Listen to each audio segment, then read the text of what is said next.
Good day po mga bossing. May nagtatanong po sa atin madalas kung nagkokos din po ba daw ng hindi pag automatic on-off ng rod fan ang ECU. Yes po mga bossing, tulad nitong ginagawa natin ngayon, nawala yung kanyang signal sa ECU. Pero syempre bago natin sisihin ang ECU, dapat sigurado tayo na stock wiring pa yung mga sasakyan natin. Kalimitan pa naman sa mga 90s na sasakyan ay tampered na ang mga wiring. And maraming mga tumatakbong sasakyan ngayon mga bossing na hindi na kumpleto yung command ng ECU nila. Lalo na mga bossing yung mga Nissan Sentra ECCS tulad nito. Nako, ang dami kong nagawang ganyan na talagang tampered yung kanyang electrical wiring. Kalimitan po ng binabago nila dyan ay yung wiring ng radiator fans at saka yung electrical ng AC system. Kaya kadalasan, ito rin po yung may sirang ECU. Ito yung may sunog na ECU. Maaring running siya, oo, pero wala yung kanyang signal sa TPS. Yung iba naman, walang signal sa IACB. Yung iba, walang signal sa rod fan. Yung mga ganyan ba.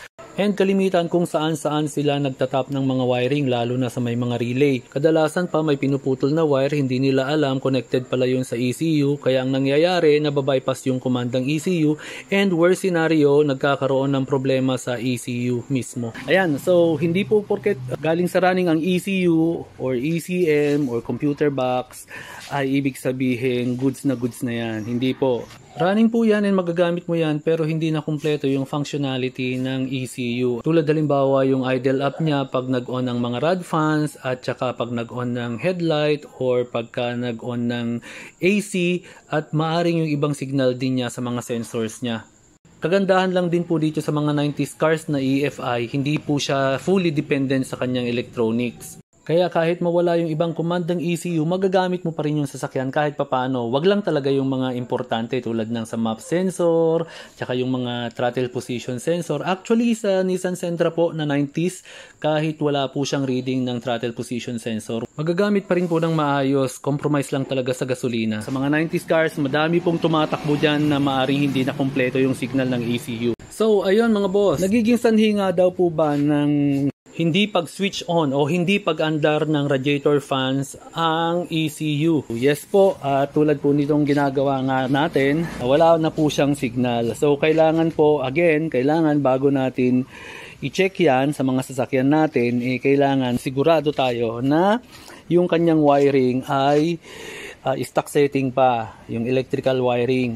So bago nyo husgahan ang ECU na yun ang nagkukos ng problema, kailangan nyo munang ayusin ng electrical wiring. Kasi yung iba po na pinarekta na or kaya na rewire na kung saan saan na kumuha ng signal, pag naputol na po yung signal wire ng inyong coolant temperature sensor or yung trigger wire or signal wire from ECU or kahit mawala man lang siya dito sa wiring dito sa relay, hindi na po siya makakapagbigay ng command. Mababypass na po yung command niya. Kaya make sure maibalik po lahat sa stock wiring bago kayo mag-test. Yan. Ipapakita ko po sa inyo kung paano nyo matetest. Madali lang naman po. So ito po.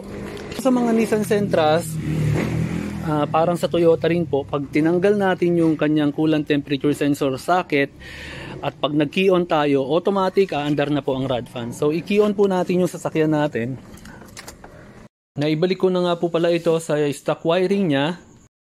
So tanggalin po natin yung socket niya. Dapat ito aandar na.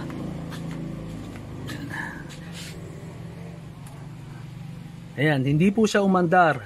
Pero meron pong mga model ng sasakyan na kailangan i-start muna yung engine bago mag-aandar yon pag tinanggal natin yung kanyang coolant temperature sensor socket. Ngayon po, baka gawin niyo yan sa ibang brand ng sasakyan, sa Honda po at saka sa Mitsubishi, sa ibang sasakyan, kailangan tanggalin nyo, pagdikitin nyo yung terminal.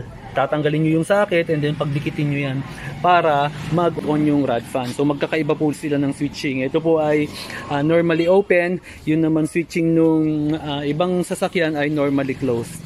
So kailangan alam nyo rin po yun. So start natin. Tingnan natin kung aandar mga bossing.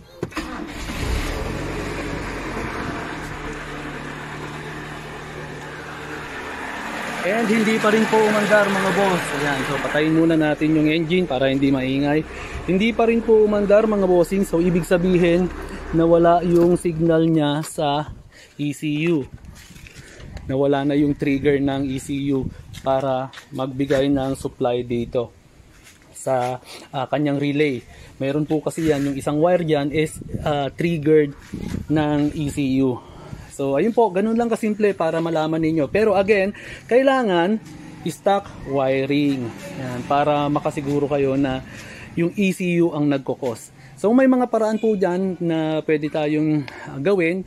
Siyempre kung gusto natin stock setting, maibalik lahat sa stock wiring tsaka yung function ng lahat ng signal ng sasakyan natin, dapat palitan natin ng ECU and then ipa-rewire po natin, general wiring natin sa marunong po, kasi may mga general wiring na kung saan din tinatap, and kadalasan yun ang mga nakakasira nung komandong ECU, kaya nasisira din yung ECU. Though sa katagalan din po, nangyayari po talaga yan. Subject to wear and tear po ang mga lahat ng pyesa, lahat nga ng bagay subject to wear and tear. Pati nga tayo, di ba? So, ibig sabihin, maaring nasira na rin yan kahit walang natamper na electrical wiring. So, ayun po mga bossing, ganun lang po. Kasimple malaman. Huwag niyo pong kalimutan pala mag-like and follow sa aking Facebook page and subscribe kayo sa YouTube channel ng Nav Customs. And syempre, hit nyo yung notification bell para ma-notify kayo sa mga videos na ilalabas natin na I'm sure matutuwa kayo at matututo kayo. So ayan po, maraming salamat po, Nav Customs.